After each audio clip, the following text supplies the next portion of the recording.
disappointment of Tuesday. Can you talk us through the game? It's what we thought it would be. It was a very physical game. Whitehawk are a big, strong side. And I thought we started poorly. I thought first 20 minutes was the complete opposite of Tuesday, where we were very bright. We didn't seem to get going at all, but fabulous goal between direct from Page into Reece Connolly, fabulous turn and balls in the back of the net. And from then on, I thought we dominated the first half.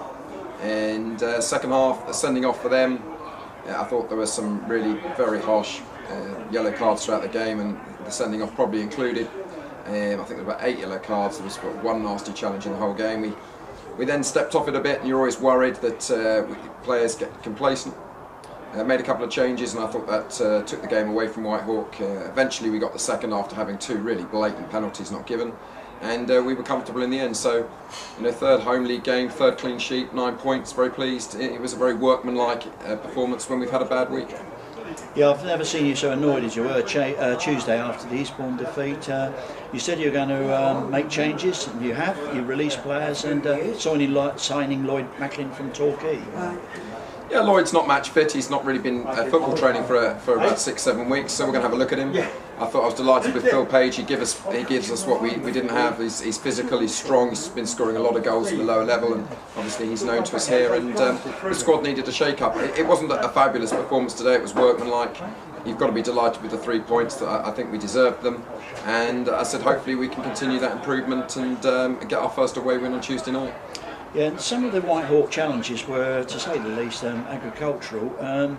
Is that the product of the players actually, because there are quite a few ex-Brighton players out there playing in the Football League, or do you think possibly the referee, you said about the yellow cards, they were like confetti in the second half, he knew there was an assessor here. Do you think that had a bearing on the second half particularly? Well, I've already said, I don't like criticising referees, but I did think he had a very poor game. There were 2 absolute stonewall penalties for us. One of them, they nearly ripped Tarpey's shirt off us. It was just clear cut. And the yellow cards were just getting ridiculous. And the last one was the worst of the lot. He's given Reece Jones a yellow card for an absolutely nothing challenge, and he's got distracted when their captain's come in and pushed one of our players in the chest. And as I said, I think there was really only one nasty challenge in the game. But Whitehawk are a very big physical side.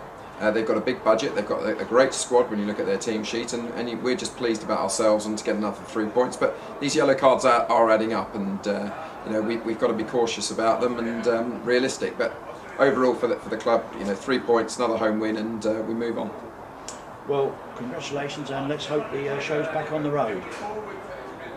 Spencer, Eastbourne on Tuesday, 3rd time in 10 days. You haven't managed to beat them yet. Will that be in the players' minds, do you think, on Tuesday? You hope not. Any away game at this level is difficult. We're looking for our first away win. And, we know each other very well, but it's another game. Both games have been particularly close. And, we've got to go down there and try and get the first away 3 points. We know we've got the ability to do it, and we know that they're a very good side. They had a bad defeat last time on Saturday. We won again at home. So, we'll go there and be positive. They play a similar way to us. It will be a very tight game, I'm sure, and fingers crossed we can get our first 3 away points. Yeah, well, I personally, they impressed me on Tuesday night on that performance, particularly their second half. Will you be going on the strength of that? Will you going away there to not lose, or are you going to go for it like you normally do? Well, I don't pick teams to go and park the bus, as they call it, and try and nick a 0-0. I don't think, to be honest, we're set up to do that with the players we have at this club. I strongly believe we're in the entertainment business, and we're not going to be rash. We're going to be wary of what their abilities are, and they have an awful lot of pace going forward and some very exciting players, but so do we. And it's up to us to perform better against them than we have in the 2 previous games in the last week or so. But we'll go there. We'll be positive. It's a good pitch. It's a hell of a journey to get down there, but we'll go there and we'll try and get the 3 points, and we'll take it from there. And your new signing, Lloyd Macklin, he came on last Saturday against Whitehawk, and with his first touch took him through. He might have scored. Will you be starting him? Well, he should have scored. His first touch and the second touch should have been to put the ball in the back of the net, and he took another touch, and that shows where he is match fitness wise. He's not done a lot of football training in the last 6 weeks, so it's almost certainly too early for him at the moment. He's somebody that's going to train us a couple of weeks, and we'll see where we are with him. So It was a good start. He got 30 minutes under his belt, and you know, he's an impact player. He's got a huge amount of pace. You know, he's been at league clubs recently for a number of years, so he's an exciting prospect. But we'll take it as it comes. And as I said, we've got to go down there and get everything right to have a chance of getting anything from the game. That was Spencer Day, the Farnborough manager.